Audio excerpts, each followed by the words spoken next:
sevinçtir neden anlamıram. Başka bir hal verir bu görüntüler. İsteyildikse bitirmekte dili. İndi ne için bebez bu üzüntüler. Korkuram ki bir de biz görüşmeyek. Mektep yolu ola həsrət uşaqlığın son gecəsi. Dərs adıyla ona zəng eyləmişəm.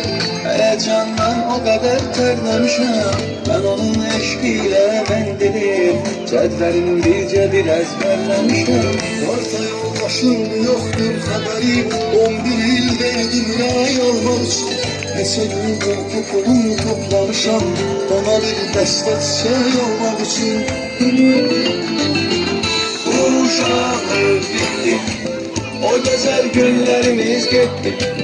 Son nəfəs günümüz itdi, koridor bucaqlarında. Olsun sən saldın, bizi bizdən ayrılıb oldu. Beləcə xatirələr qaldı, o sinif otaqlarında.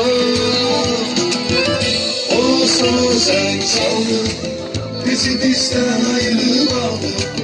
Beləcə xatirələr qaldı, o sinif otaqlarında. Uşaqlıq bitdi, o gözəl günlərimiz getdi.